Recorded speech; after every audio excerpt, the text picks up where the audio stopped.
What's up? What's up? What is up? It is another Friday. That's right.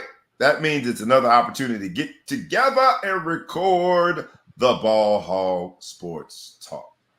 Uh, that is where sports, business, and entertainment collide. The whole crew is in the building today, so you know it's going to be one of those special opportunities to get it in. And so when we get those opportunities, we love to take full advantage. And this episode is going by the title of On the Offensive. So you know we're going to take advantage because on the offensive, I don't care where you are, what region of the world that you come from, we know that going on the offensive normally is referred to when you have some sort of military action. It's the act or to act or be ready to be aggressive. It's on the offensive. We are going to be on the offensive today, talking about sports business and entertainment. We're going to do it one way and one way only, and that is rough, rugged, and raw. The whole crew is in the building. It's the Ball Hog Sports Talk. Make sure that you fasten your seatbelts, get ready, put on or pull up the seat, get you a large cup of coffee, do whatever you need to do, get prepared. It's where sports business and entertainment collide. Let's go. Wake up, wake up, wake up, and stay woke. Because this is the Ball Hog Sports Talk with your boy, B. Brown, ESQ, a.k.a. the Ball Hog, a.k.a. the Mouth of the South. This is the place where sports, business, and entertainment collide. And we're going to give it to you rough, rugged, and raw. So come get you a spoonful, like some grits with butter and salt. You know how we do it in the South, y'all. Make sure you do not get caught in your feelings. Strap on your seatbelt and enjoy the ride. Come on, let's go.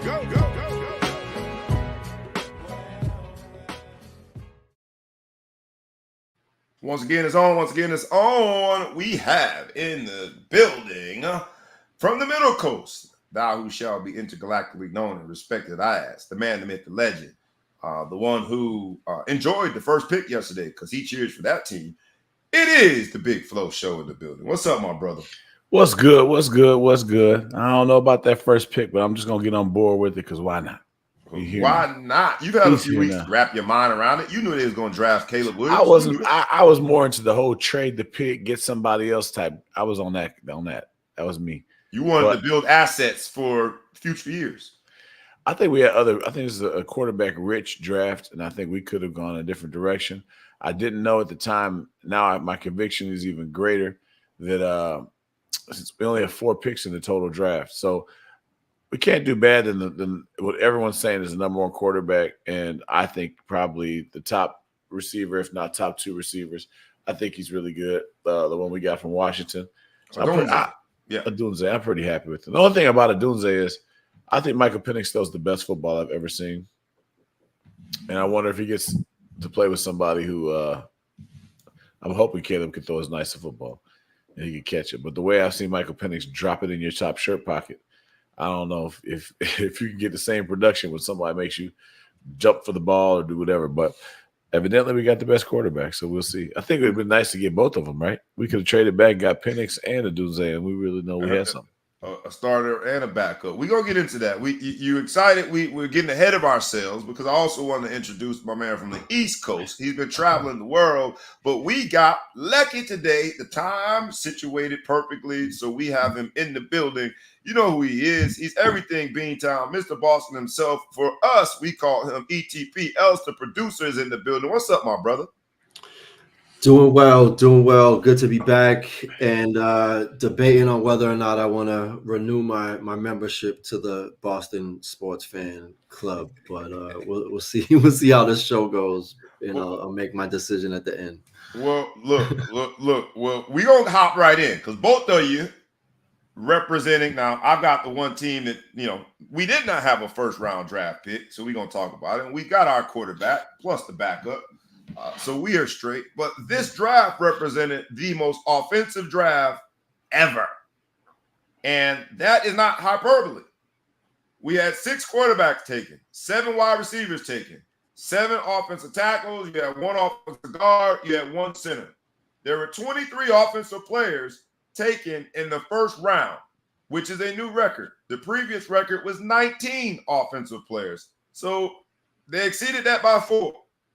They had 14 consecutive offensive players drafted. That is a new record for any phase of the ball. You doubt at any point there'd be 14 straight or even 5 straight special teams players. But the previous record, I think, had been defensive, and it was offensive as well, but it was only 10. We have 14 consecutive players that are offensive players, a record. First time 4 quarterbacks were selected among the first 8 picks.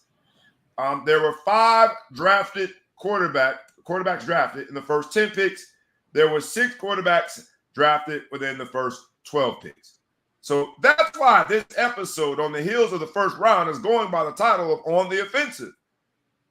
Ready to act, ready to be aggressive. And if we want to use that same military mindset, we have heard, very cliche, but over the years, and we've accepted it, that defense wins championships. So to see 23 offensive players drafted, they say offense wins games, but defense wins championships. Maybe all of those teams are already set defensively. Maybe they're going to get real defensive in the second and third day of the draft. But what I am realizing here is while defense very well might win championships, offense sells tickets. Offense puts seats in the butts in the seat, rather. Not seats in the butt. Pause. They put butts in the seat. They make people come out and watch.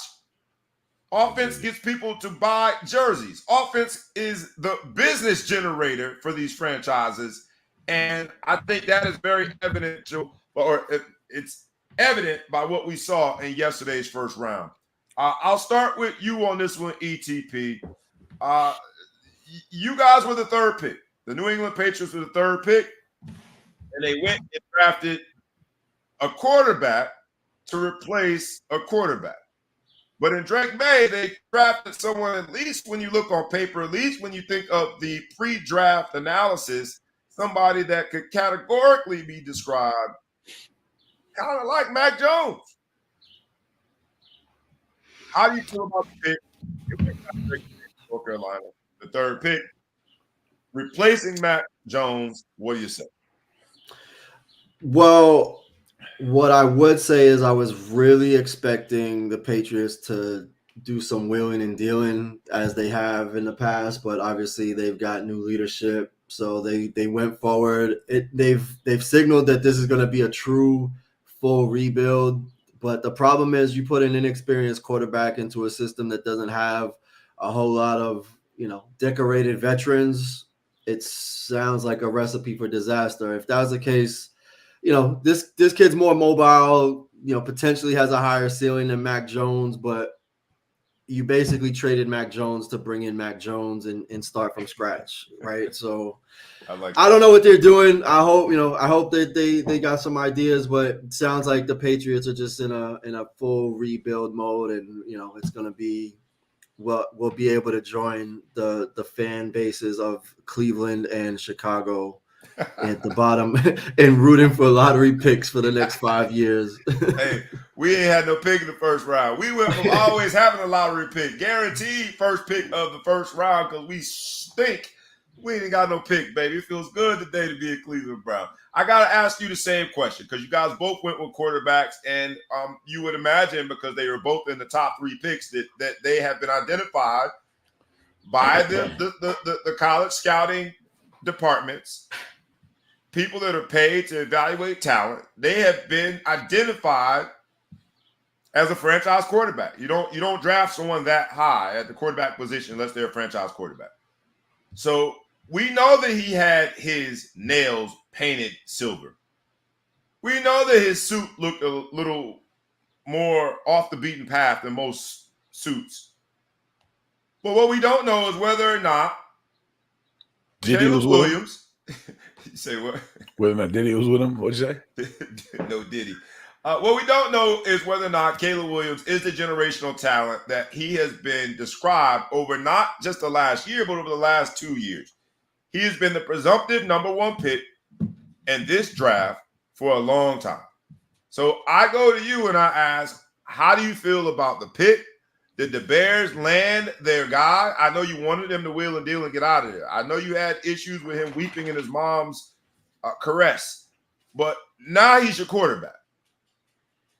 Take me into the barbershop of Chicago South Side and let me hear what the talk is. Do y'all believe in Caleb? What you say? They're going to be talking about him at the beauty shop, the way he carries himself. So I think it's going to be a little different. I don't know if he's going to be able to handle the scrutiny. You know, Chicago, it's rough, man. We're not Philadelphia. We're not going to throw snowballs at Santa Claus, but we are rough. Very fair weather. I'm cut from that cloth too. Very fair weather. I wish him well. I hope he comes and he kills it. I wouldn't have done it. I just think that we needed more than just a quarterback. So I think, you know, trading out of those 2 picks, I think it was a receiver-rich draft. I think it's a quarterback-rich draft, and I think that we could have done well. I think his skill set is the truth, as Scott Bibb has mentioned, but I just don't know if he has the chin. He had a bad season last year. He had one real breakout. He didn't have a bad season. He had a bad season compared to his previous Heisman season. Heisman season, yeah, relatively speaking, bad season. Not, you know, I look at how he beat us when he beat Notre Dame. Right, he beat Notre Dame the same way that Fields beats teams, with his feet. No throws. It wasn't anything like that. It was 3rd and long, and he would run for it, and he kept getting it. 2 years ago, yeah. 2 years ago, sorry. Fields. Last year we beat his face, right? No big deal. The same year he beat Notre Dame, he went to a bowl game and got beat by Tulane. Couldn't do nothing. So now everybody's saying that there's no talent at USC. He had nobody around him, whatever, blah, blah, blah. I don't know. I remember a lot of dudes going there and Lincoln Riley doing some things. So I think he's got some talent. He's got the skill set, but so does everybody, right? It's just, are you a winner? Are you a champion? I haven't seen that in him. And I hope, and we're not a great place to bring that out of people. We don't have a history of bringing that out of quarterbacks. I'm glad you said that. I agree. Need quarterbacks that can sustain Chicago and persevere despite Chicago. So I'm happy about the receiver room. I mean, at this point now, if I hear another person tell me we don't know where to throw to, I'm happy with our tight end. I'm happy with, you know, we got Keenan Allen, Moore. I mean, come on. Who doesn't? We have receivers now, right? I think we have the weapons. So as long as we can block for them, I think these next 2 picks, I don't know, they got to go on O lineman or something. We got like a 4th rounder. We have a 3rd and a 4th round pick. Get some good linemen in there, and let's see what happens. I love the fact that the NFL takes their time on their draft day to tell the stories of the players. Some really great stories last night. So if you didn't get to watch, hopefully you recorded it. But on the offensive, man, it's interesting to see, because if you think about those positions, right, for every quarterback that was drafted in the 1st round, there was at least 1 wide receiver, right? There was 1 more receiver than quarterbacks drafted. And I'm sorry, it was 6 quarterbacks, 7 wide receivers. All right. And then you had the offensive tackles. You had 7 offensive tackles. Offensive tackles, in layman term, those are the people that you pay a whole bunch of money to protect the quarterback. The wide receivers, in layman's term, those are the people that you pay a whole bunch of money to be out wide to make the quarterback look good. And then when you look at the defensive players that were drafted, it was primarily edge rushers. In layman's term, those are the people on defense you put over there to counter the effectiveness of the quarterback. You have an edge rusher, so the quarterback doesn't have time to sit in the pocket and dissect you. And then the other position that there were multiple draft picks were the cornerbacks, right? Again, it seems like a real interesting dynamic when you see the 1st round and look at what this ain't your grandfather's NFL. This 1st round shows you that these teams want to put up points, that they need to find their franchise quarterback, and they need to, if they have a franchise quarterback, find themselves a wide receiver to pair with that quarterback. Find So them an what it offensive also tackle to protect him. Go ahead. what it also shows you is there's almost no market remaining for running backs. 0 running backs drafted in the first round. Again, that's happening more and more. I know last year we had 2, but that was like the outlier because we had spent a few cycles of drafts seeing that the number of running backs total was going down, but especially in the higher value picks in the first round. So yeah, I mean, it's just interesting because if you look at youth football, everybody wants to play running back.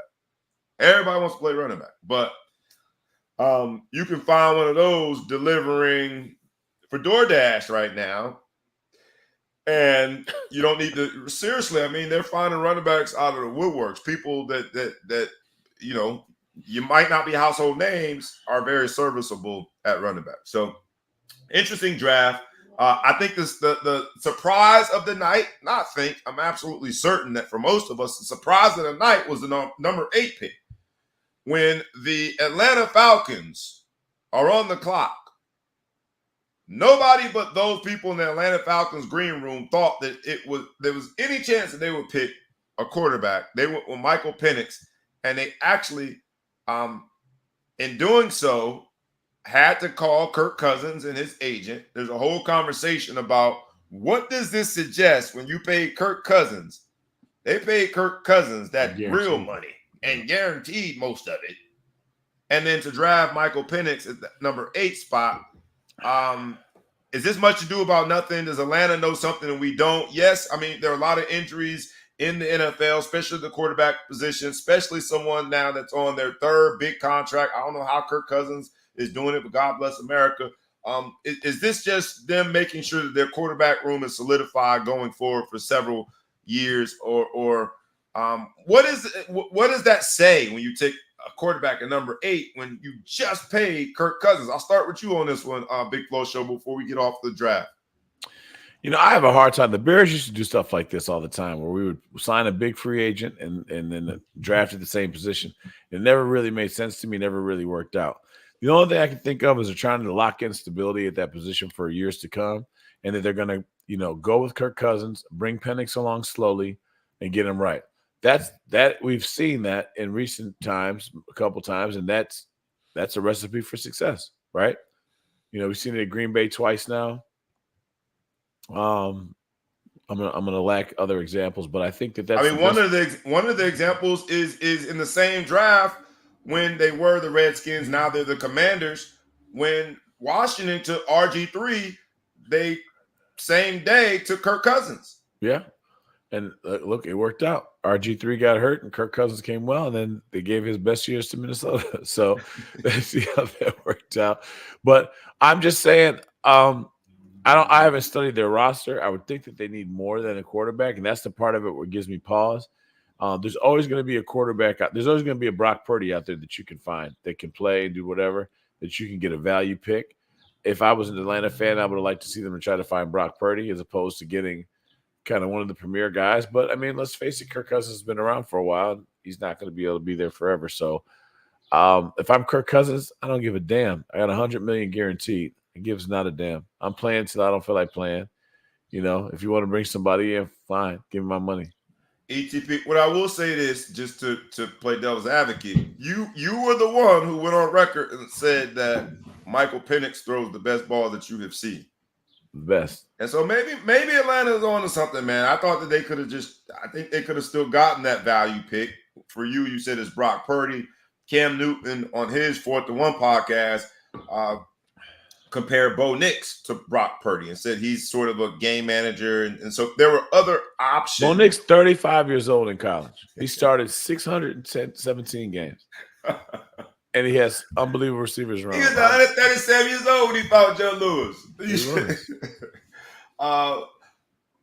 I'm going to you now, ETP. Same question. You see Atlanta pick up Michael Penix, knowing that they just paid Kirk Cousins a king's ransom. What do you think when you see that pick? I think we all were shocked. Happy for Michael Penix because the injuries he's been able to overcome last 2 seasons. He's been relatively healthy. He was, for most of us, someone that we cheered for. He was the underdog that we cheered for this year, even in the championship game. but I still was shocked. I was floored by the decision that Atlanta would pick a quarterback with the number 8 pick. ETP, I'll give you last word on it before we move on. Yeah, whenever things like this happen, I try to find the rational logic around it, and I don't know what they were thinking. I have to believe that they have some creative offensive strategy that they're looking to use. I hope they're not trying to, push him to some as a utility all-purpose back. I don't know what they're trying to do. He's got a great. He's too fragile. What's the guy's name? What was the Swiss Army knife guy from New Orleans? What's the Hillis? Or Hill? No, not Hillis. Hill, his name, Hill or something. The fact that we don't know Taysom Hill, something like that. He's my tight end too. That tell you how much. And he's not. I mean, that's not his makeup. I mean, he's a quarterback, right? And so that's the only thing I can think is that they're looking at ways to do it. But they signed Kirk. It's not like they signed. Kirk Cousins has a year left on his deal, right? Like this guy's not. He's not a Taysom Hill. He's not a Cordell Stewart. He's not. He doesn't have that level of versatility where it makes a lot of sense to bring him in as a top, basically top draft pick and put him into the system. I don't understand what they're doing unless they're just interested in wasting money. Yeah, and maybe that is it. They've got this new stadium that Mercedes, whatever they call it, hasn't been around. I don't know. I think what I have been able to surmise from all of the picks last night is that these franchises really want to sell tickets, and offense does that, right? If these young quarterbacks, there's a few examples of people, CJ Stroud being one of them, that have been able to go in and be effective right away, but that's the only thing that would make sense from a business standpoint. When you think of the idea of being on the offensive, there's one person that comes to mind, and in recent conversations and recent polls, this person has been mentioned as maybe the best offensive player to have ever played college football. Someone that was a high draft pick and was used as a Swiss Army knife at the NFL level and had a pretty good career. Someone that, because he was the human highlight reel in college, has enjoyed an easy, smooth transition to being in front of the camera in the broadcast world. That man is none other than Reggie Bush. Reggie Bush got his Heisman back. Civil rights attorney Ben Crump had a big public campaign. I'm assuming there was a lot of work behind the scenes. Reggie Bush got his Heisman back. And his team, including civil rights attorney Ben Crump and others, went on the offensive to say, how can you continue to be unjust towards Reggie Bush when the whole college world is now making decisions based on whether or not the bag is big enough for them to go to a particular school?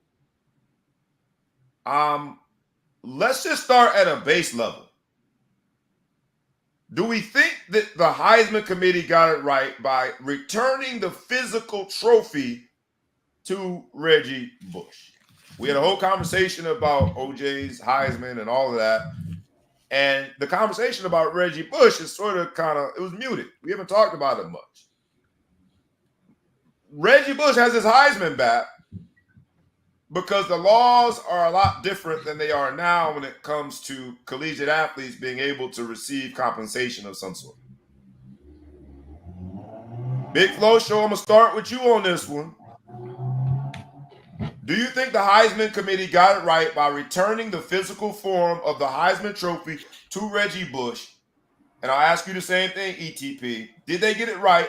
And then let's talk about what this means going forward. Big Flo Show, I'll start with you. So I look at it like this, and it's just kind of an interesting topic. Okay, so first of all, I don't think Reggie Bush should have lost his Heisman because he received illegal gifts. It's not like he took steroids. It's not like he was ineligible, and which he still has not admitted. Even yesterday when he got the trophy, Heisman trophy, or 2 days ago when he got the Heisman trophy and got in front of the camera, it was still, in his words, allegedly. He has not admitted to anything. But go ahead. He sounds like a man at your mouth hard. You know what I mean? Shit. But no upside in a minute. But at the same time, I don't really think he should have lost it. But since he did decide to lose it, it kind of raises the question. If something is no longer illegal, but it was illegal when you did it, does it make your act less illegal because it's not legal now? And so my point is like, okay, marijuana, right? Marijuana is legal now, so people can smoke it. But when it was illegal and you smoked marijuana, should you go back and get your games back? Like if you got suspended from college for 3 weeks or a season because you smoked weed, should you get the eligibility back because you did it at that point? Does that make any sense? If the speed limit on the highway gets raised from 60 to 70 and you once got a ticket for 70, should you get your money back because you went 70 back when it was 60? No, I mean, it was illegal at the time. And now that it's not illegal, doesn't go back and reverse the fact that you broke the rules and did whatever. Now, I'm not trying to be a goody two shoes and say these rules are fair and do whatever, but just from like an academic conversation, does the changing of the laws make you no longer a criminal for what you did in the past? And I have to say I don't really think so. You know, I don't. If steroids becomes legal in baseball, right, and all of a sudden you can do steroids in baseball, or if betting becomes legal in sports.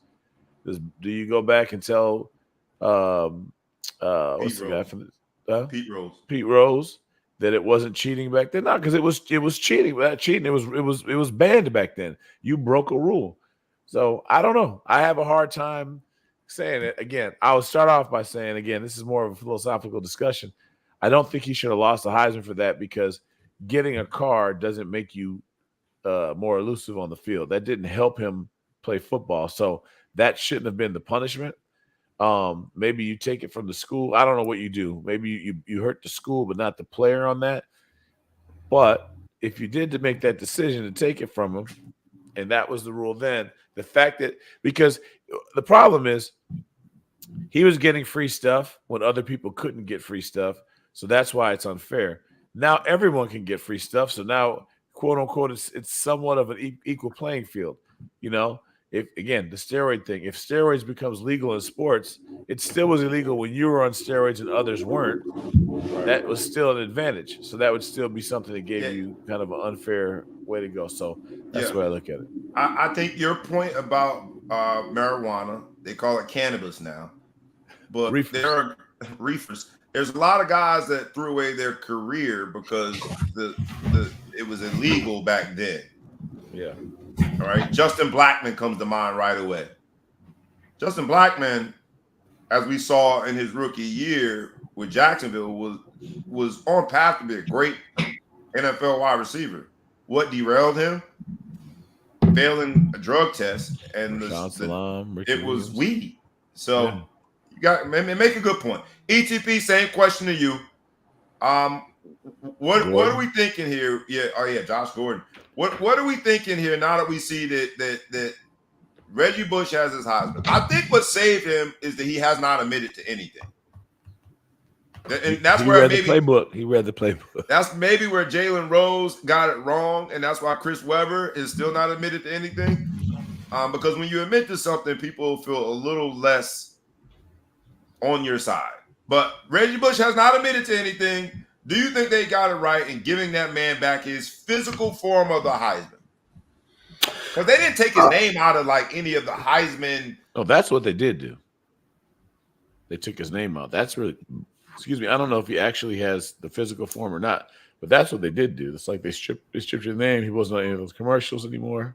Yeah, but I'm saying, like, if you looked up the history of the Heisman, they don't just say no winner in 2000 and whenever he won, 2004. It doesn't say it's not a. It says he won the Heisman. I guess now he got a physical copy. Check. He got the physical form of his trophy back. ETP, you hear that and you think, what is this vindication? Is this justification or justice? Is this we have finally overcome Reggie Bush and his team? We celebrating at the mountaintop. This is justice. So, well, first of all, I think the one thing about the cannabis examples that we used or that you guys talked about, the lesson is if you're gonna do drugs, make sure it's cocaine because Warren Sapp still got drafted number 12. Cocaine is a hell But of I a drug. digress. Cocaine is a hell of So, a drug. yeah, You can stay on the field. right. But in terms of Reggie Bush, for me, it's an interesting one because what's the real value? I mean, it's interesting timing. The NCAA basically just said, "You're right. It's not an amateur sport anymore. We're not even going to penalize people retroactively or historically any further about taking financial compensation. The wheels are off. We're done, right?" So that's one side of it. The other side of it is for me. I don't know Reggie Bush's financial situation, but when I look at it from the perspective of him getting his Heisman back, like, yeah, maybe there's some ego to it where you still want to be known publicly as a Heisman Trophy winner, or you just want that, lonely shelf in your house to have a trophy on it. I don't know what it is. But for me, if you he has nothing to regret. Like his glory days, he was an amazing pro. He has a very decorated career. So for me, I'd say keep your Heisman. I'm not showing up at your events. I'm not gonna shake hands. I'm not coming to the college football playoffs and doing the meet and greets and Radio Row and all of the things that come with whatever the package of what it means to be a Heisman Trophy winner. The benefit of being a Heisman Trophy winner is that they bring you back and you make money, right? Like that's the whole purpose. Or you're in a State Farm commercial or whatever it is. Exactly. You live in a group home, retirement home, whatever it is. But outside of that, like I would hope Reggie Bush managed his personal finances in a way where that's not really that consequential to him. And other than that, I tell them to shove the Heisman Trophy wherever they want because I don't need it. So the idea that he's coming back it's really interesting. I don't know the benefit for him. The benefit to the Heisman organization is that it revalidates and gives them more publicity. And at a time when college sports is becoming more professionalized, it gives people more to talk about and gives more prestige to the Heisman and publicity. So it's weird to me. The timing is weird for the NCAA to.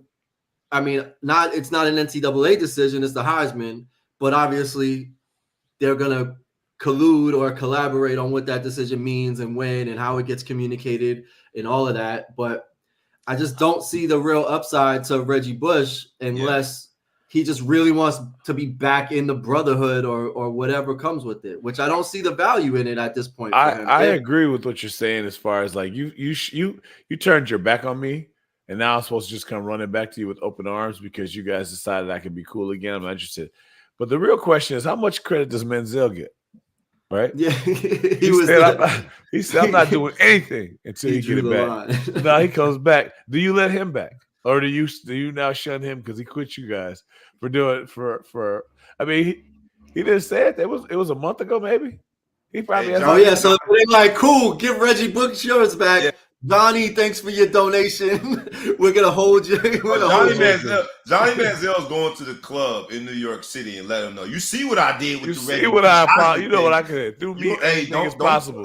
Don't question my work. Now, look, we make jokes. We might laugh about it. The Heisman organization was like, well, now we got an extra trophy. We'll give it back to Reggie Bush. Yeah, we got this around. There are people out there. There are people out there that really believe that the Heisman house is a real thing. So we laughed about it. Like I've been there.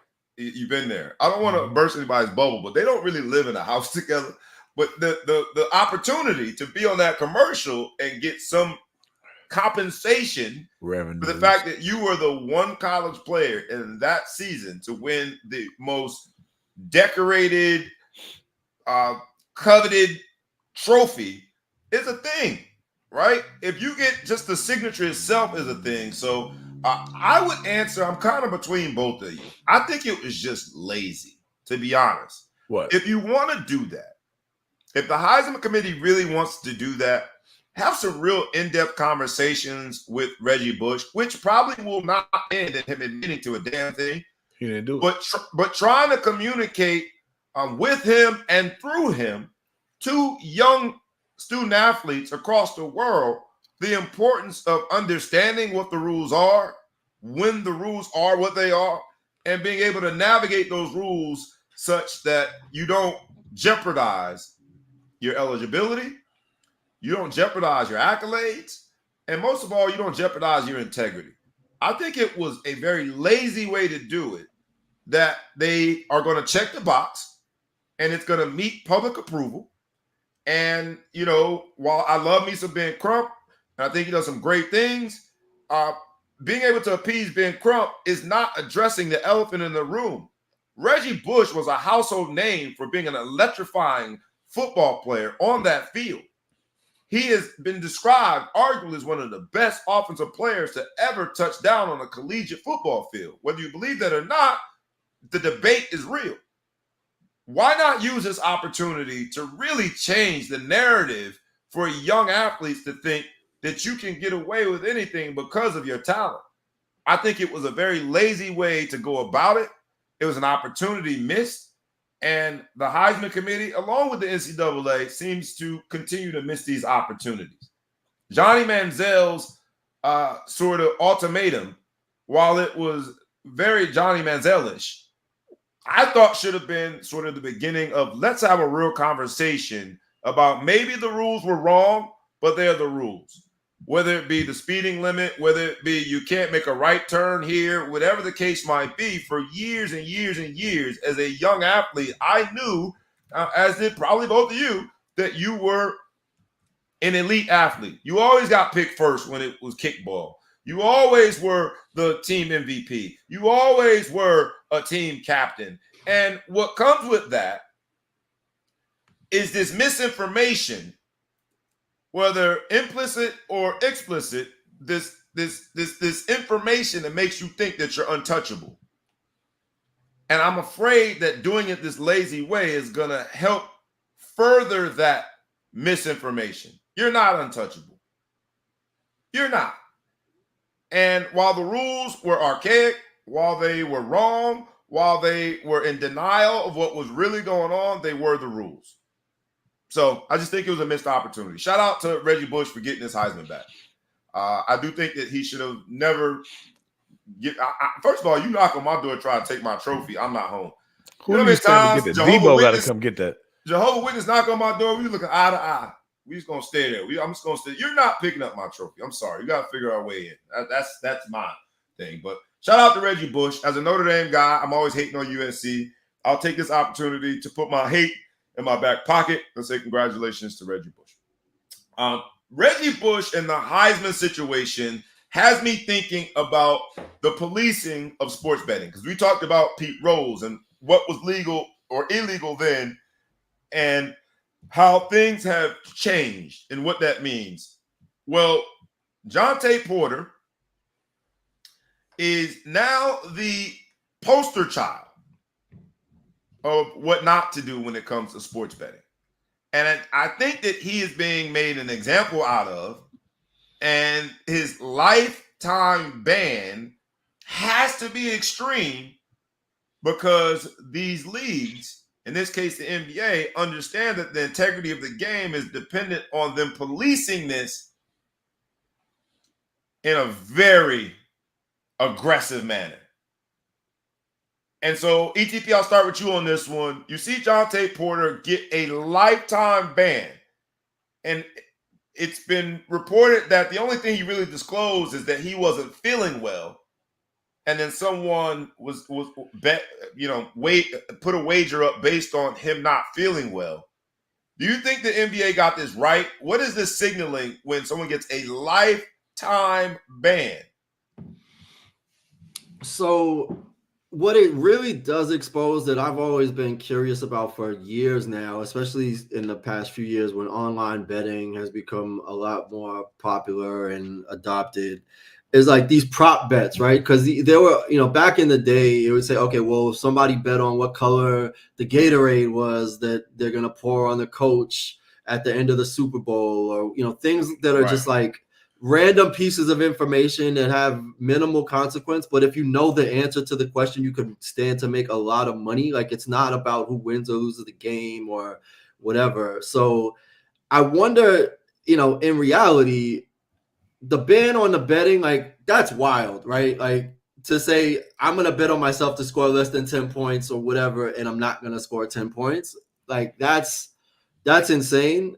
And obviously it's tampering, but it just raises the larger question of there's tons of prop bets, not just around performance, but around what's going to happen in the game or what's going to happen around the game. And I just wonder, not even just on a player level, but just to the public, are those bets still going to be available when there's so much dissemination of information and inside track and insider information that's going to like influence these bets, and essentially these betting houses or sports books are going to lose money.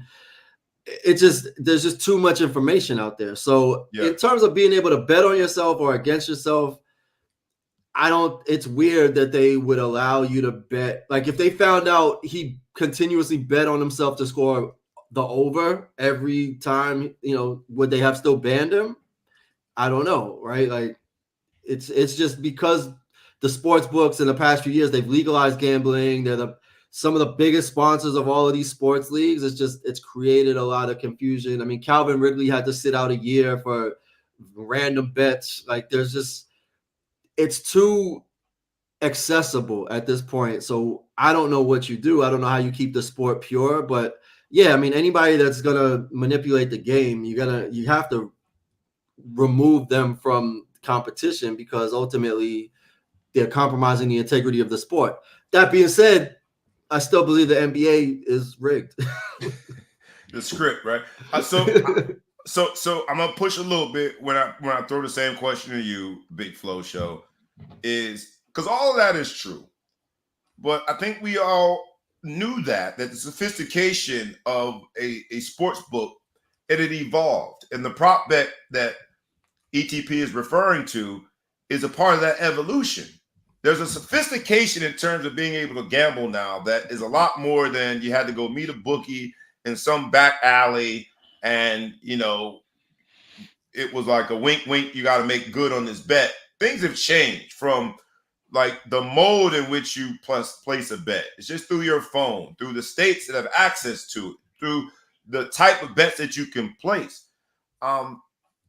Do we think that the NBA went too far to make an example out of Jonte Porter? Because a lifetime ban in this day and age, where I think because of the extra sophistication, because of the growth of the business, players are still trying to figure it out too. But they made an example out of him. Do you think they went too far, Big Flow Show? No. He bet on his own game that he played in, which is just such taboo, right? I do a little sports betting here and there, nothing special. But I'll never bet on a Northwestern game, right? My son's on the team. I know the players. We talk about it. It feels dirty. It seems like something there. We have the same name, so I'm not going to put him in that situation. But, like, there's so many other bets that you could do to go out there and be like, oh, well, I know his buddy has got a sore hamstring, or I know this, whatever, because I talked to my son. I will never, ever place a bet on that. And I just think that's a taboo right there for him to get in, whether it's a parlay. But you could. Just to be clear, you could technically. I could, but I'm not him. Yeah. No, but I'm just saying, and like, the problem there's no penalty if you did. The problem is he and I have the same name. So if someone were to go look and see Reggie Florima bet on Northwestern, I don't even want that smoke, right? And so I guess I don't understand. I mean, we go to Shoni Otani and his potential gambling problems. I guess I just don't get it. I mean, you like to gamble, but just you can find a way. There's too many illegal ways to gamble that you can find your way to legally gamble on something and do it. You're making all this money. You're having a good life, and now you're out the league. Now, maybe it's me. I never knew who this guy was before he got banned. Was he a household name to you guys? No, he was a role player. What a better person to do that to, because if that happens to KD, he doesn't have a lifetime ban, right? Of course. Well, so you have to take a chance to go ahead and beat the hell out of somebody. It's like, all right, we're gonna have to sacrifice him. When we were in college, you'd be like, man, I can't do that. The life lesson I learned in college, funny little story, kind of a sidetrack, is Coach Holtz comes in and says, man, is there anything that I can do? Is there anything I can do to help you guys? I'm a freshman. I don't know. I don't know who the hell I am. So I raised my hand and said, can we start getting Gatorade back in the locker room? They stopped doing Gatorade when it wasn't hot out anymore, right? Coach Holtz turns to Jim Russ, who's our trainer, says, Jim, what's going on with the Gatorade? What's up? We need to start getting Gatorade again. I thought everybody's going to do me a solid. People start kind of laughing. I get to the locker room. I go get my ankles taped, and dude hands me some ankle braces and says, go enjoy your Gatorade. Here's your ankle braces. You're not getting your ankle taped. So what I learned from that was, who the hell was I, a freshman that don't play, talking about somebody's Gatorade? That's somebody else's thing. So when you're a person that's a role player in the NBA and you're one missed jumper, one missed free throw away from the G League, don't do dumb shit like gamble on the sport. You can't afford to mess up. Huh? But isn't that where I agree with you in terms of know your place in the pecking order or in the hierarchy? But that's where the players are probably going to take a risk like that because of the financial opportunity. So KD doesn't need to do that. KD doesn't need to do that. KD's got a freaking don't everyone has a cousin named Nene. That's exactly it. That can gamble for you. Shoney at least got the interpreter involved. At least he put some allegedly. He said allegedly. But you don't have English a single cousin that can do this for you that you can just give. That's the thing. Like, you should be banned for no other reason, just for being stupid. You can't be trusted. How right. You can't you can't represent this league. You're too stupid to get away with something that's easy to get away with. I mean, come on. Look, man, they put my man in front of the firing squad and made him an example. And Jonte Porter, you should know that that's who you would be. Fair, and maybe he gets the Donkey of the Day award, right? Listen, they could call me, and I'm willing. I'll charge you $10,000 a bet. I don't care how much you make. Yep. And I'll never tell anybody you gave me the information. He's honorary. He's honorary donkey for life. Yeah, I guess that the leagues have to, in the spirit of this show, go on the offensive and make an example out of someone. I just also think that like it's a false analogy to put KD there because they're in different tax brackets. They're in different situations when it comes to job security. The equivalent was in college, people be like, oh man, well, you know, people will really judge what Reggie Bush allegedly did, but very few of us had the opportunity to take that kind of bread, right? Like, I didn't have those type of opportunities. So it's tough for me to make the analogy and be like, oh man, so I don't know, Jonte Porter, maybe you do get Donkey of the Day, but lifetime ban? As we're still trying to figure this out. What do you think it should have been? I think it should have been severe. It should have been at least 2 seasons. No pay. Time for a role player, but okay. Yeah, you should go to the big 3. You could go to big 3, but in 2 seasons, you can stay in shape. I think it should have come with a lot of education. I think that he should have been forced to provide his own services and time for that education for the broader community of professional athletes, because we're in inning 1 and figuring out how professional athletes are going to navigate the space while the sports betting is legal. And yes, there are cousins and aunts and uncles placing bets for these guys, and so I think more education is better. Lifelong ban, you know, or maybe that is it. Everyone knows by example now. Don't do it because you could lose your career. Maybe they did get it right. Who knows? Let's hop on quickly because when I see Jonte Porter getting a lifetime ban, it's weird because you see his brother, Michael Porter Jr., having an amazing run. You know, same family, very different set of circumstances. But Michael Porter Jr., Jonte's brother, at 20 points, 10 rebounds, 3 assists last night as Denver wins yet again against the Lakers. It's 11 straight against the Lakers. They're up 3-0 on that series. And I want a one-word answer on this. If LeBron gets swept again after making it in on a play-in again, are we going to use this 2-year span to detract away from the greatness that is LeBronis? I'll start with you on this with ETP. Did you see hockey is playing? Man, you said Lakers in 6. We ain't getting to your there's projection. There's a hockey game on last night between two teams. They both had sticks. I think they all. We are gonna get to hockey playoffs, but not today. So let's get to them. I mean, no, not today. We're out of time. What do you got, man? ETP, you see don't LeBron? You have to go, E? What do you think? Please don't talk about my Lakers right now. Can we? I told you. Have to, man, because it's still must-see TV. We the only time we won't be able to talk about them until October. Don't do that. Don't take that. Don't take that, mate. You're better than that, E. E, you're better than that. Don't take the easy swings. You're better than that. My chin was out. You didn't have to push it. I feel like we kind of glossed over it, but our first comment from today. Thanks, Glass Bart. Glass Bart says Lakers are getting swept. I think that was a shot right at a particular person. I wanted to come back to that. Pointing shit out that nobody else could figure out on their own, Glass Bart. Thank you.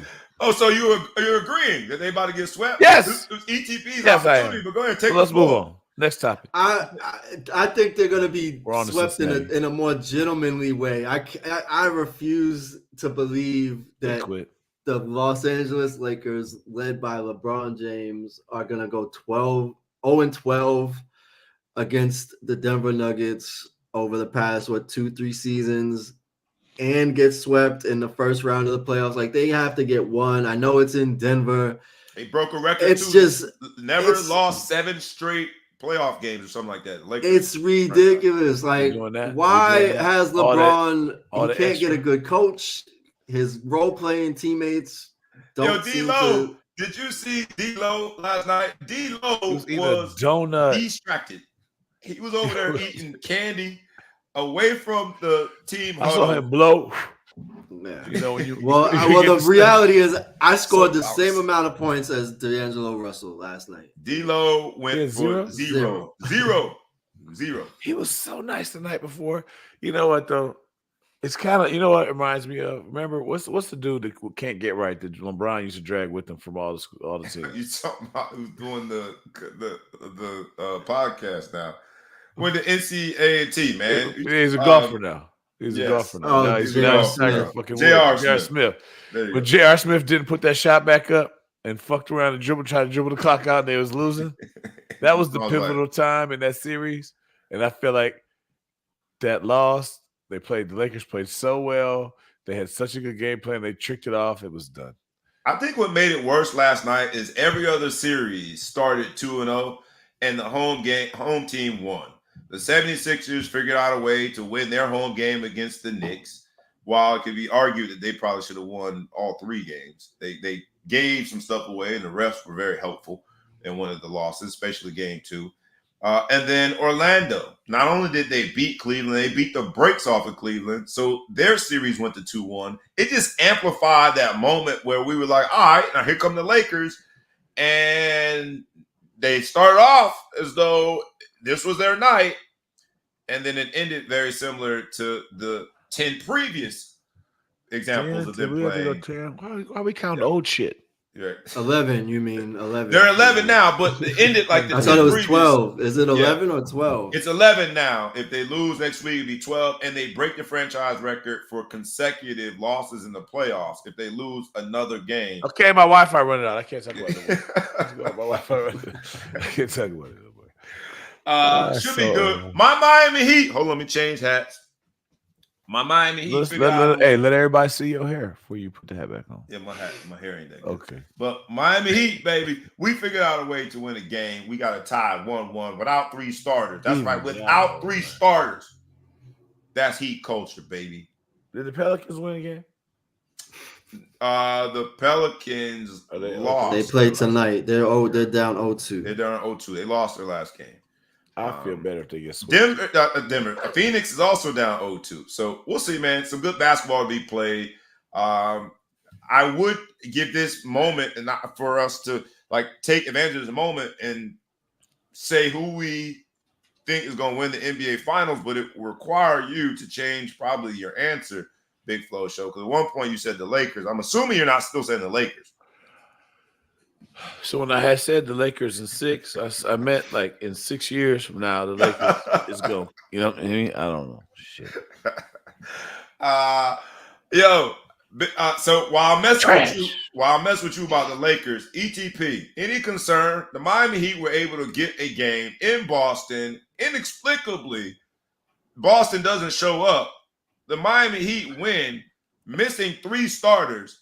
And I know that he's a younger coach, but my man Joey be giving me some concern sometimes.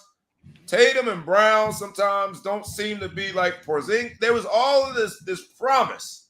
They were in a league of their own when it came to the Eastern Conference, and then we see inexplicably how they played at home. And people mess with them about their fans leaving with 40-something seconds left. We worry about the wrong thing. On the court, how does that Boston team that's loaded lose to that Miami team that is hobbling right now? It's clearly a mentality issue, and it's always been a coaching issue, and it's unfortunate. And that's, the script is continuously being reread and replayed. And of course, Miami would be the team to expose it. I was always concerned. I thought Drew Holiday being added to the roster was going to help, in terms of heart and just tenacity. It seems like Derek White is the only player on that team that actually is looking to earn his salary in the postseason. They put up numbers, but there's just not enough grit. There's not enough determination. This should have been a cakewalk. I mean, Jimmy Butler, outside of anybody else, Jimmy Butler's not playing. This team should not win a game. This team should not lose a game by less than 15 points, being the Miami Heat. Granted, they have now a great coach in Spoelstra against a questionable coach in Joe Mazzulla, who clearly has the trust of all the players and the organization for reasons I'm not aware of. Little Joey, man. Little Joey. But I don't know. At minimum, hopefully it's a wake-up call and they go on a rampage. But they're already showing signs of weakness, and we just started the playoffs, getting to June and beating the Denver Nuggets, who's probably going to be the champion once again, is not the team that they look like right now.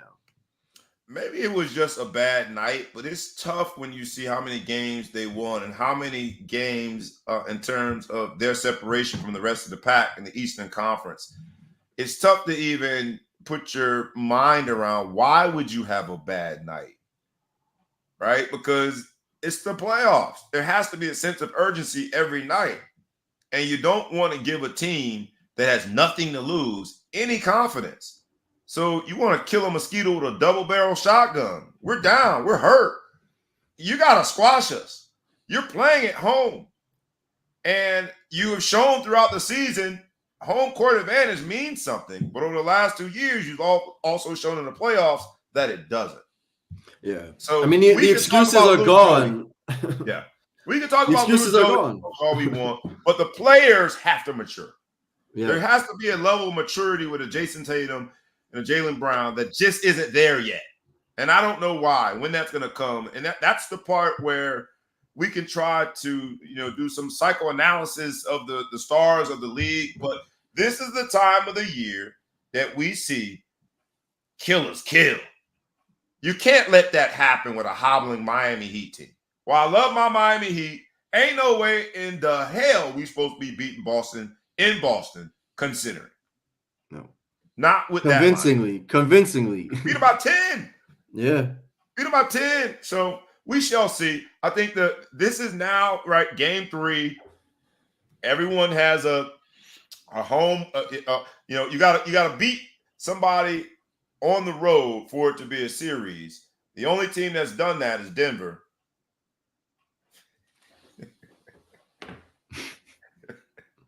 Pause for emphasis. The only team that's done that is Denver. So the playoffs are heating up. Should be fun, man. You guys make sure you guys tune in. Should be fun. Should be fun. I wanted to, before we get out of here, make sure we talked about 2 quick things. Because on the heels of the NBA playoffs discussion, we are warming up for the Big 3. The Big 3 season is about to start up. And I guess when I look at this particular season, Big 3 season, and I think of our show On the Offensive, I cannot help but to at least discuss Caitlin Clark's decision to not join the Big Three. We all were waiting for the shoe to drop, and we knew that the brands would be on the offensive, trying to get Caitlin Clark to be their spokesperson and endorse their brand. Nike won the lottery, sweepstakes, or whatever you want to call it. That is Caitlin Clark. The deal is reported 8 years, $28 million. So less than $4 million a year. And while she will have a signature shoe, there's been no discussion about equity. There's been no discussion about growing the brand of Nike. And all of those things were on the table with the Big Three. Not only would it have been more money per year on the salary, $5 million, but when you start looking at the total value proposition, it's been estimated that it would have been about a $15 million deal. There was talks of equity being in the negotiations and in the discussions if Caitlin Clark would have gone to the WNBA. And now it's reported that the Big Three, from an executive standpoint, couldn't even get her to respond or her team to respond because they felt as though it was somehow misogynistic to even be discussing Big Three versus WNBA. I'm going to start with you on this with Big Flo Show. While I love the fact that she has a signature shoe, while I love the fact that ultimately she'll get $28 million, I cannot help but do the back of the envelope math. And it doesn't seem as though she was on the offensive in terms of her own revenue streams and her own ownership going forward. Do you think Caitlin Clark made the right decision by saying, not even saying, because it's been reported that she kind of ignored the offer altogether? Was that the right thing to do? You know, I kind of equate it to boxing, right? Some of these boxers avoid the big fight when they're still in their prime, and they wait till later in their career to take the fights. And the reason why is a bad fight like that early in your career could derail your career. And it could be a nice payday, but it takes away from the longevity. Caitlin Clark has the ability right now to kind of go down in history is kind of like one of the most decorated. If she makes this transition to the WNBA and then she goes and gets a couple Olympic gold medals and does different things like that, she is starting her way to be in the conversation with some of the greatest athletes of all time. She could make some quick money with the Big Three and make a splash. But she could also kind of embarrass herself if she goes out there and gets dominated, which I think we all know pretty well she will be. And then she kind of comes crawling back to the WNBA. Not that the WNBA itself is lucrative, but it's still a platform. She still was able to get a $28 million contract for the shoe deal. She still has other contracts she's going. She's still a household name. She's going to start selling out arenas in the WNBA for a while. She has a chance to become her. I was going to say him, but she's got a chance to become her, right? And I think she just looked at that and said, I'm going to go the traditional route. I'm going to make plenty of money this way anyway and do whatever. Now, my daughter should have been trying to shoot them jumpers over the dudes in the big thing, the half-court offense. So we're going to try to figure out some way to do both because fuck all that. I want the bread. But as far as I'm concerned, I just think she has a chance to just make her life go and she's going to be fine. And I think that's the reason why she didn't want to take this risky thing. So she's dodging the heavyweight. She's dodging the heavy puncher right now is what the Big Three would have been. Fair. I can't help but agree with you with that one statement. Fuck the legacy. Give me the bread. Because we sit here and debate whether or not Reggie Bush was the best offensive player of all time. We sit here and debate whether or not it was Mike, LeBron, Kobe. People, legacy is so subjective. But when you talk about zeros and direct deposits, it's subjective about that. That's like there's an actual number that I'm expecting in this wire. That's objective. It is so clear cut. The hell with the legacy conversation. Give me the bread. ETP, I'll give you last word on it, man. Caitlin Clark is its own. She is her own brand right now. So I get it. Maybe it's like just the tip of the iceberg in terms of her cashing in on that value. But we can't deny what she passed up in order to play in the WNBA. Do you think she made the right call? I think she didn't make a call, which is a problem. She didn't take a call. She didn't make a call. She didn't have a conversation. So, I mean, look, I don't think that she could walk into the big three and make a real impact and be the type of player that not even as a spot up shooter. Think about it, big three. The brand that she's got, that she's played. I mean, these are former professional athletes that are a lot taller, a lot heavier, a lot bigger than her. It's half court. There's not a lot of open space in a half court game. Who knows?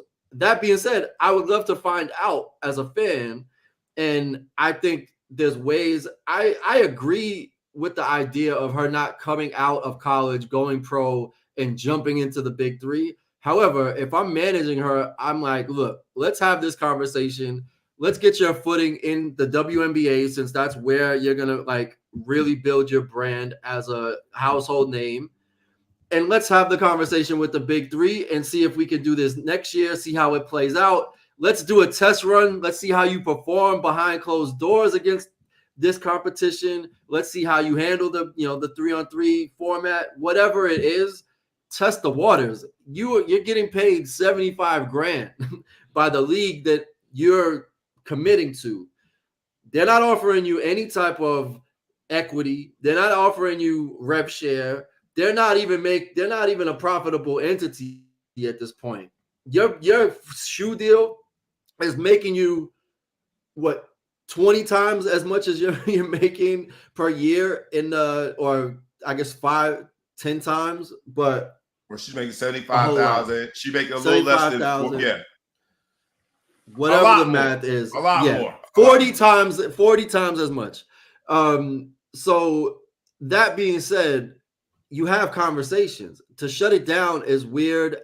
This could be just a publicity stunt by the big three where it wasn't a realistic conversation that they were trying to have, and maybe they've kind of leveraged it to be more in a position. However, the big three has accused the NBA of sabotaging or roadblocking a lot of their financial growth opportunities as a league because of the competition.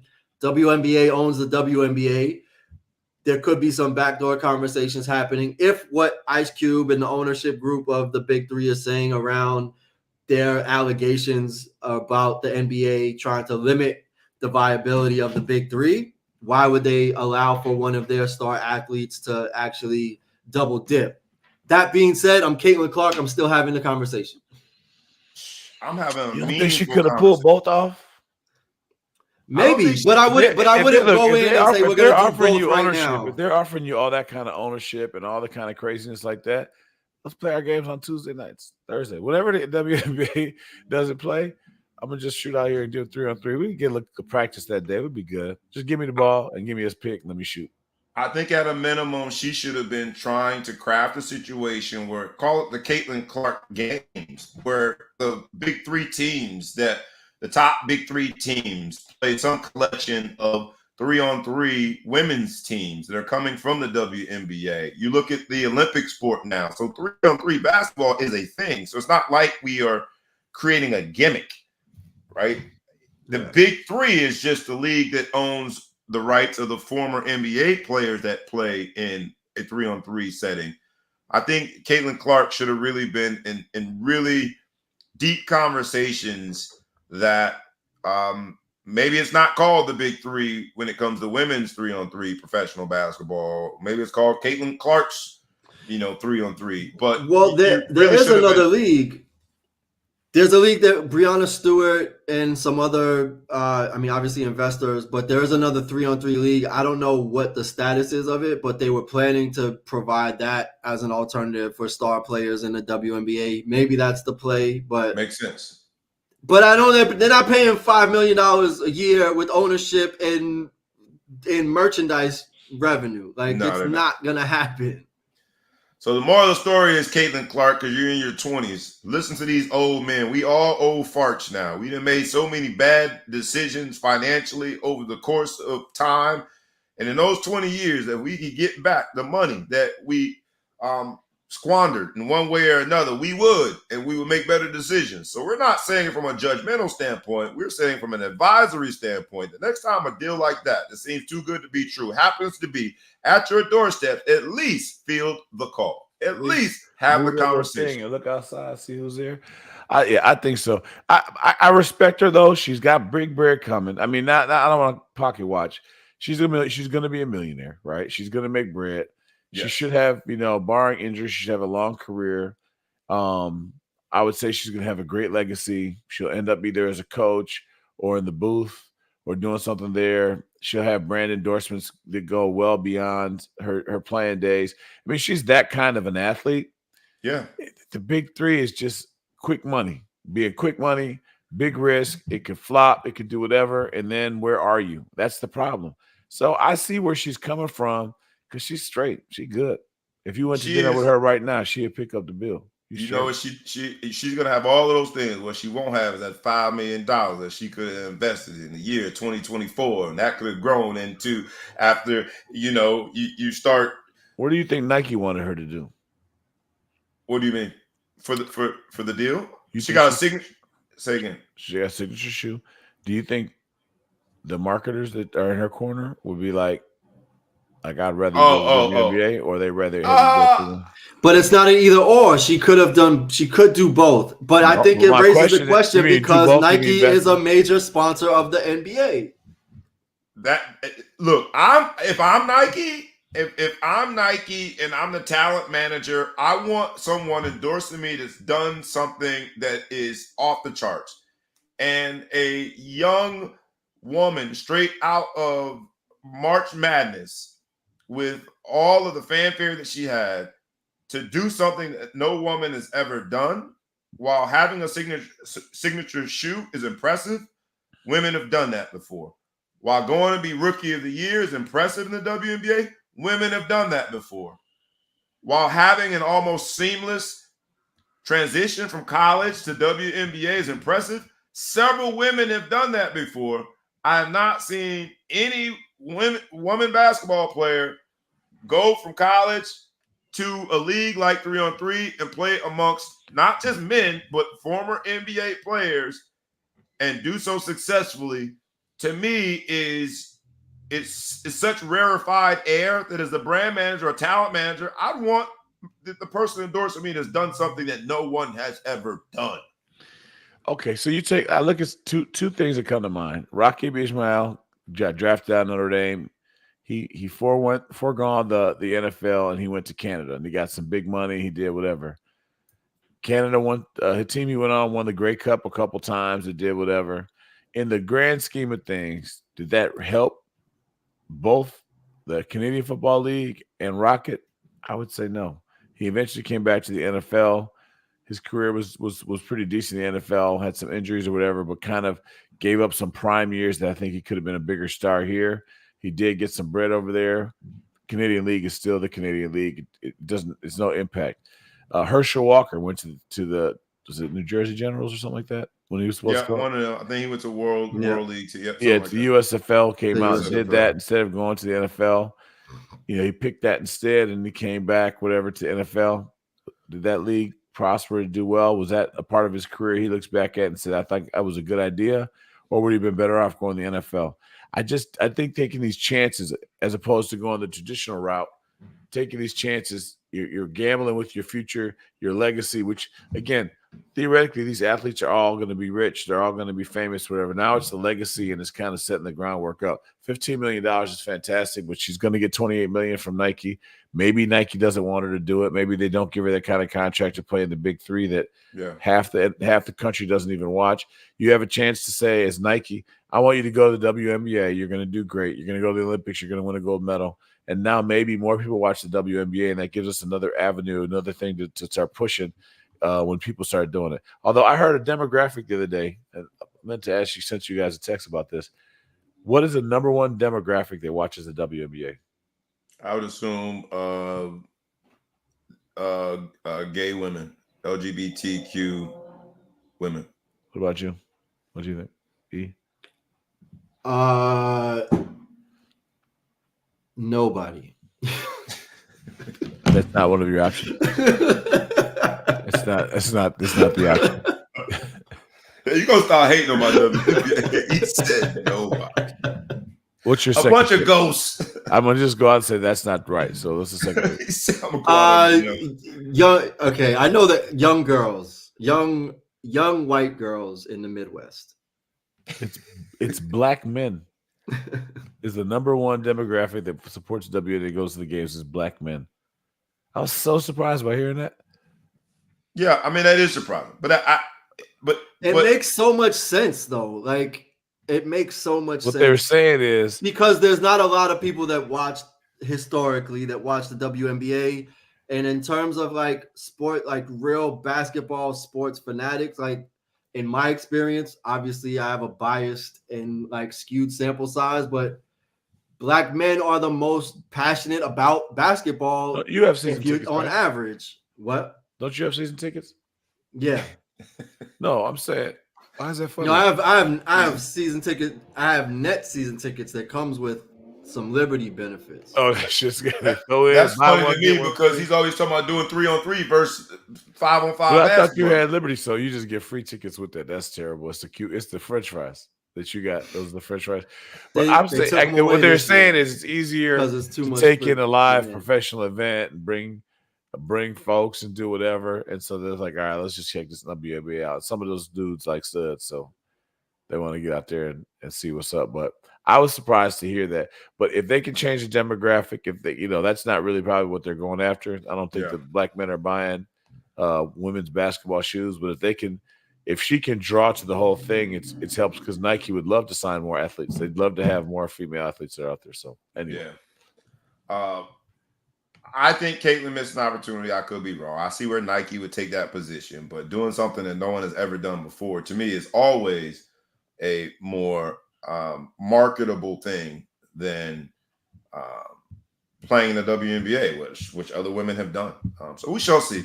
I don't want to pocket watch, so I ain't gonna say. I would say that both Rocket Ishmael, having made all that money up front in the CFL, Herschel Walker, haven't made all. That's why Herschel Walker is able to call himself a politician now, because he don't need to work. I think that their money up front and investing that money and learning the whole idea of what compounding interest does to your money over time says to me, take your bread up front. Time value money. Take your bread up front and to hell with legacy. But that's an old man talking. I'm sure as a young, vibrant athlete, she's not thinking that way. But I think her team should have fielded those calls and at least put on paper from a time value of money perspective what this would mean in the long run for her. And if they didn't, shame on them. Because that's why they say youth is wasted on the young. We don't know what we don't know. And that's a word. Let's go home on this, man. Go ahead. I'm sorry. Did I interrupt you, Big Flo? All I was going to say is, hey, shout out to Dino for watching the show. Guy back in the past, new from South Bend. I saw him like the show. Shout out to our new watchers. Shout out to this fantasy dog that's been appreciating our show with all the comments. Yeah. We put as many on as we can. Appreciate you guys. Just want to throw your name out there. And shout out to Dan McGuire, who lost 2 pounds last week. Shout out to you, man. I guess they got a pound loss competition. I don't know if you're really giving him big love or not. Like, I don't know. I may have swung on it, but go ahead. Yeah, I was about to say, that's like the meme with Chris Paul hits a driving layup to cut the lead down to 43. Right. Hey, Dan. Hey, don't let him dissuade you. You got this, Dan. You got this, man. 2 on the way to. Is he trying to lose 20? You trying to lose? That was just a swing, just a random swing. Right, it's a random swing. It's random swing. It's a random swing. We like random swings here. Let's go home with the ball hog spotlight moment. You know what it is, man. It's the middle of the court. We are down by 1. We need a bucket. The light is on. Anything from sports, business, and entertainment this week. It could be professional. It could be collegiate. It could be youth sport. It could be on the periphery of sport, business, and entertainment. But make sure you come with it in the Ball Hawk Spotlight moment. I'll start with you on this one, ETP. We pass you the ball. We just need a bucket. It don't matter what it is. Anything from sports, business, entertainment for this week. Let's see. On the spot. For those of you guys at home that don't realize what it's like to do a live broadcast, every once in a while somebody just does something that no one knew he was going to do. Yep. And just throws you the ball. And you're like, shoot it. All right. Well, we didn't talk about it, but I want to shout out Joel Embiid. He scored 50 points last night against the Knicks to win the game. And he's got Bell's palsy and recovering from like meniscus surgery at the same time. And he just dropped 50. Does he have Bell's palsy? If anybody thinks that they can't accomplish their dreams, go rewatch the Sixers-Knicks game. Yo, I love it. Does he really have Bell's palsy? Yo, half his face is paralyzed. You're welcome. And that was off the dome. Classic. I love what Classic. I just heard, Bars. Man, Bars. Bell's palsy. That's right. Unscripted, baby. I started going back and making sense out of it. I'm like, is that the reason why he kept his head down the whole interview? No, they said the eye was twitching. Yeah, because he was blinking one eye and the other one wasn't going anywhere. That was Morse code. That was Morse code. They were trying to say it was all the painkillers he was on, but it's truly a serious condition. Not to be laughed at. But you guys like to do that, and you can be disrespectful if you want. I didn't mean to disrespect anybody. I was just trying to draw attention to a very important health condition, and you take it as comedy. That's fine. Caught me off guard. Shout out to all of those who can take that example and run with it. Shout out to Joel Embiid. And it was you can accomplish anything. And he claimed they're gonna win the series with better team. I got this. He did. He doubled down. What I liked about him in this episode on the offensive, he doubled down and reinvested when they were at a low. He said it after a loss when he could have been and probably should have been complaining about the refs. He's like, we still got this. So shout out Joel Embiid. I think it's the most points scored against the Knicks in a playoff series since Michael Jordan. Yeah. And because they haven't been in the playoffs since Michael Jordan. That's kind of a skewed thing. They haven't been since Jordan was in the league. But also, most points scored ever in the history of the NBA by somebody with Bell's palsy. Facts. I will give you that. This man throughout his medical condition. It's HIPAA laws. There's HIPAA laws against that type of stuff. Listen, eventually. I don't know how to follow that. All that I do is follow up and give out my personal award to the NFL Father of the Year, Tyreek Hill. 10 baby mamas I saw on a meme earlier this week. He got 10 baby mamas. I don't know if it's true, but 10 baby mamas. That's what it says. Can you read that? That's 10. Sports, business, and entertainment. He got 10 baby mamas. 10 children in a recent interview. So shout out, man. Father of the Year. You know what I'm saying? His signing bonus breaks up 10 different. His check going 10 different ways. Don't even see it. By the time he sees his check, he works at Walmart. But shout out.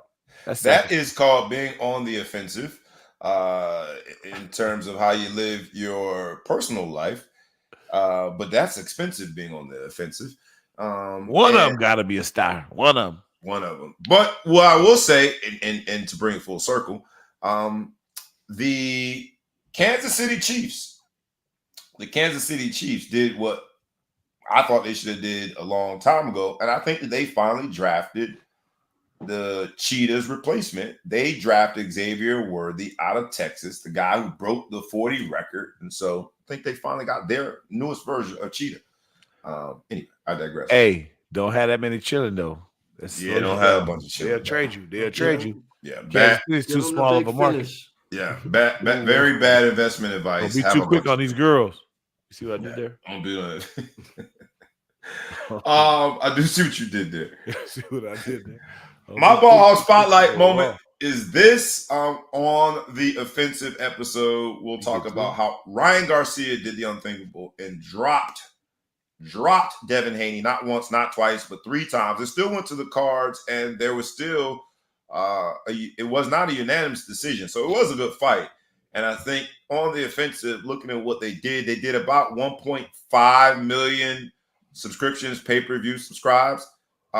So those are pretty good numbers. So boxing is not quite yet dead. It is definitely on life support. Ryan Garcia, Devin Haney, great fight. I think because he missed the weight, he missed the weight, so he doesn't take the belt, and there's an automatic rematch. So we'll see it again. Nah, he said he don't have to do the rematch. He said he don't want it. But it's funny because who don't want it, Devin Haney or Ryan Garcia? Ryan Garcia to say he's not gonna give him. He said I whooped him too easy. Well, the cards didn't show that. The card he dropped him 3 times. There's 3 knockdowns, but the cards didn't show. So who was too heavy? Haney? Garcia was too heavy. So I had read conflicting reports that Haney was heavier on fight night, but for the weigh-in protocol, Garcia missed weight by 3 pounds. But they should take that bet back and say you missed the weight, you don't get your bread. You put $2 million down and won $10 million. Look, we talked about betting. I like a man who bets on himself, and it's legal to do in boxing. You're talking about. It should be legal to do in every sport to bet on yourself. You think it should be legal or illegal? Legal to bet on yourself, to bet your team to cover. I take that. I'll go with that. The other way around, I don't take it. But don't you want your team or your athletes to try to whoop the other team? Yeah, but I mean, yes. But the challenge is when you allow people to bet on it with insider information. It's a definite. You have all the information that you need to bet. Whereas what information do you have that says I can beat them better than the pros said I could beat them? All I'm saying is you got more information than I have. At the end of the day, you're betting against the public too, right? We're all in this together. Our wagers you're betting against the house, or against the mob and them. Fair. If we're on different sides of the bet, though, you're betting against me. Right. In no scenario is that true, but okay. My point is, how is those scenarios that true? You mean like a side bet, or are you talking about betting the Vegas or the illegal? Either way, if we're using a bookie or if we're using illegal, Jones, no one wants that. We're on different sides of a bet. We only can talk about legal betting, which legal betting. Yeah, I mean, like you can't protect the criminals. Like, you know what I'm saying? We can't do stuff. But we are on different sides of a bet. If you win, I lose. There's nothing, but one has nothing to do with the other. We're betting the house. That's why I charge juice. That's who's paying us. But we have different sides of a bet. True or not? I don't know what you're trying to say. What I'm trying to say is that if someone has more information than me, and I'm betting that they're going to lose, they're betting that they're going to win, but they have sizably more information than me. They have an advantage, and they shouldn't have an advantage. Now, who pays out? Yeah, you're right. The house is paying out. Stop saying that, though. Stop saying it, because there's nothing. I'm not betting you. We go to the bet. I walk up to the window and say, give me $100 on Denver Nuggets, and you come behind me because you haven't been watching the games, and you say, give me $100 on the Lakers. Those have nothing to do with each other. Zero impact on one another. Fair. Well, if I play for the Denver Nuggets and I have some information that makes me bet on the Denver Nuggets, and the unsuspecting fool behind me that don't know nothing comes and bets on the Lakers, then that's not a fair. That's. I guess my question is, unless they said the Heat is favored by 2 points tonight, but they don't know Jimmy's plan. I guess that would be some difference. But in most part, you don't usually have information that would make you better than people think. Usually, you have information that we're not going to be doing as well as we think. They don't know so and so's hurt. But if you walk in there and everybody's good, again, that scenario I just made could happen where Jimmy's questionable, but you know that you watch him in practice and he was straight. I guess that happened with more. Yeah, he's healthier than everyone thinks. Yeah, right? That's true. But you still got to win the game. No, that's true though. But if the odds are taking the fact that he's questionable, they got to take that and say there, and you know that he's playing. I guess that does give. But I guess so simplify it like. It aligns your incentives, right? Like as an athlete, as a competitor, you want to win. As an employee, you want to win. Yeah. As a bettor, if you bet on yourself to win, that lines up with your objectives, as opposed to being like, okay, I can lose this and I can manipulate this in this way. Right. You're not going to play different. Like you should be playing as hard as you can to score as many points as you can the whole time. Maybe you're going to take a shot at the end when you could have dribbled it out. But I've seen people do that shit all the time. Take an inexplicable layup at the end. You're like, man, dribble that out. No, hell no. We had to cover. I agree with you. The only thing I would say is that person A, if they are the boxer in this case, that has information about whatever, the film that they've been watching, they might have some inside information from that camp about, You know what? His confidence. He struggled with his confidence. His wife was cheating on him last week. So psychologically, he might be off. As the boxer, you got more information than me, the person that's just betting. And I think when it comes to gambling, it should be everyone has the same information. And as the athlete, if you want to bet on yourself, I think there should be stipulations that the odds have to be so high to allow you to bet on yourself, that you are taking the highest odds, the most improbable outcomes you are allowed to bet on. The other ones, I don't think you should be allowed to bet on those. So you think boxing and tennis and single sports like that probably should get a pass, but team sports are a little different? I don't even think that the individual sports you should be able to bet. So you think boxing we should go back and revisit that? Well, the boxing thing is wild to me because all right, so this dude, he created this whole spectacle so that he would bring the odds further in his favor or away from his favor, so that his payout was higher. So he looked like he was drinking and acting crazy, whatever, and that shifted the odds. And then he bets $2 million and wins $12 million. However, if it went to decision, maybe you give one of the judges $2-3 million. You know what I mean? Like there's ways to manipulate the whole thing. Yeah, it's just so many ways. That's what I'm saying. Like it shouldn't be to especially with boxing because it becomes subjective as long as you don't go down. Yeah. Or so, even I'll give you $3 million and I'll walk away with my $8 million or whatever it is. I don't want us to be a conspiracy theorist, but you talked about giving the money to the judge. All right, I ain't gotta give it to the judge. I could give it to the other boxer to make sure that glove hit the ground. And that's my concern with it, is the integrity of the sport is always in question when the person that's involved in the sport is also allowed to place a wager. This is my humble opinion. But it's been a phenomenal show. On the offensive, baby, it is how to be aggressive. It is how to fill the seats in NFL stadiums, apparently, based on what the first round of the NFL draft looked like. To all of those young men who got their names called last night, congratulations. But remember, it is a commencement, the beginning. It is where the door opens and the responsibilities and the expectations get much higher. So make sure that you understand it's a commencement. It's the beginning. You're going to have a lot of money. You're going to have a lot of people around you. And most of them are going to be enablers. I hope, trust, and pray for each and every one of you. You have the right people around you. Not just yes men, but people that tell you no and help you make the most out of your career. Because if you blink, it will be over. Be on the offensive for all the good things that the NFL can provide to you. And all of us, let's be on the offensive for all the good things that life can provide for us and our families. For all of you that watch, we want to say thank you. Like we ask you every week, humbly, please like, please comment, please share, please tag a friend, tag a foe, tag anyone that you know, and please subscribe to the YouTube channel and the podcast. This is the Ball Hawk Sports Talk, where sports, business, and entertainment collide. We do it one way and one way only. That's rough, rugged, and raw. We had the Big Flow Show in the building from the Mid-Coast. We had ETP, Ellis, the producer, in the building from the East Coast. I am your boy, B. Brown, ESQ, a.k.a. the Ball Hawk, a.k.a. the Mouth of the South, a.k.a. Mr. Excessive Celebration, a.k.a. the Councilman, a.k.a. Breezy, a.k.a. a man humbled and honored to have your time and attention. And with that, another episode in the book. It was the On the Offensive episode. We is out. Peace.